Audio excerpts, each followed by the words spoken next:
गाजियाबाद के थाना विजयनगर पुलिस ने टैक्सी ड्राइवर हरिराम की हत्या का खुलासा कर दिया है। हरिराम का शव उसकी स्विफ्ट डिजायर टैक्सी गाड़ी में पीछे की सीट पर मिला था। गोविंदा और शनि ने 11 वर्षीय बच्चे का अपहरण करने की योजना बनाई थी, जिसके लिए उन्हें चोरी की गाड़ी की आवश्यकता थी। हरिराम की गाड़ी चोरी करने के लिए उन्होंने उसकी गाड़ी 3200 रुपये में बुक की थी। जब हरिराम गाड़ी से लेकर उन्हें चला तो उन्होंने उसकी रास्ते में ही हत्या कर दी। एसीपी कोतवाली रितेश कुमार त्रिपाठी ने बताया कि गोविंदा और शनि को गिरफ्तार कर लिया गया है। 11 वर्षीय बच्चे विपुल के अपहरण की योजना के लिए इन्होंने हरिराम की हत्या की थी।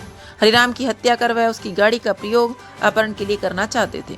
अपहरण करने के लिए वह हरिराम की गाड़ी को बुक कर नजफगढ़ उसके साथ गाड़ी में सवार हो गए। मौका देखते ही दोनों ने हरिराम का गला दबाकर उसकी हत्या कर दी और उसके बाद शव को गाड़ी में रखकर बच्चे के अपहरण करने के लिए वहां पहुंच गए। जब वह बच्चे के स्कूल पहुंचे तो बच्चा स्कूल नहीं पहुंचा था, जिस कारण उनकी अपहरण की योजना फेल हो गई। फिलहाल पुलिस ने दोनों आरोपियों को गिरफ्तार कर लिया है और उनके खिलाफ विधिक कार्यवाही की जा रही है।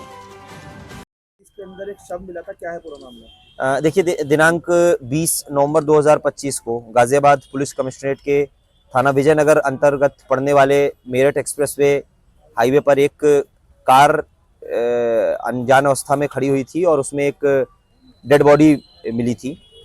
इस सूचना पर तत्काल ही गाजियाबाद की पुलिस एक्टिव हुई थी और इसमें ट्रेस आउट करने पर पता चला कि जिस व्यक्ति की डेड बॉडी उस कार में पड़ी हुई थी, उस कार का ओनर था, जिसका नाम हरिराम पोद्दार था।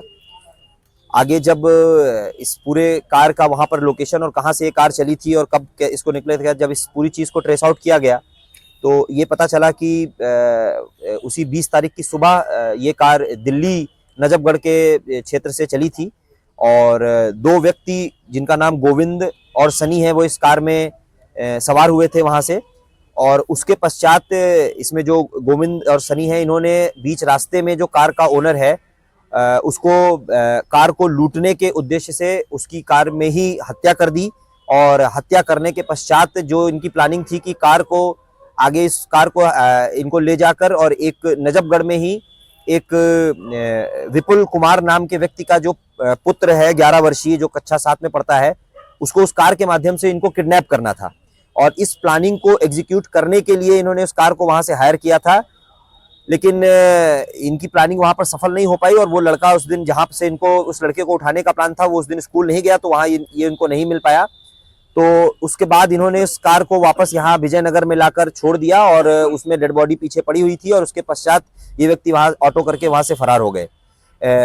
हमारी विजयनगर पुलिस की टीम जब इस सूचना की प्राप्ति हुई तो हमने सर्विलांस, डंप और दिल्ली आसपास के मैनुअल क्षेत्र में मैनुअल इनपुट पर जब काम किया तो ये पूरे घटनाक्रम का खुलासा हुआ। ये गोविंद और सनी दोनों बदायूं के रहने वाले हैं और इन्होंने लंबे समय से ये प्लानिंग करके रखी हुई थी। चूंकि गोविंद ने यहाँ नजफगढ़ में विपुल कुमार के घर के पीछे बेलदारी का काम किया था और उसी दौरान उसने ये देखा था कि जो इसका पुत्र है वो स्कूल जाता है इस समय पर, और इसकी लंबे समय से प्लानिंग थी कि उसे किडनैप करना है और उसके बाद रंगदारी मांगनी है। और इसी प्लानिंग को एग्जीक्यूट करने के लिए उन्होंने इस टैक्सी ड्राइवर हरिराम पोद्दार की गाड़ी को हायर किया और जब उसके द्वारा लूट का विरोध किया गया तो इन्होंने गला घोटकर उसकी हत्या कर दी और बाद में डेड बॉडी को यहाँ पर छोड़ दिया था। दोनों अपराधियों कोई आपराधिक रिकॉर्ड इनका पुराना कोई? नहीं, इनका कोई आपराधिक रिकॉर्ड नहीं है। सर, दोनों अपराधी जानते कैसे थे? वो बदायूं के थे इसलिए या पहले काम किया था? वो एक ही गांव के रहने वाले थे, इसलिए एक दूसरे को किंग नासिक ढोल बुलंदशहर वाले विवाह, शादी व अन्य खुशी वाले प्रोग्राम को यादगार बनाने के लिए 9720431077 पर संपर्क करें। एक बार सेवा का मौका दें। स्वतंत्र पत्रकारिता की आर्थिक सहायता के लिए इस QR कोड या मोबाइल नंबर का प्रयोग करें।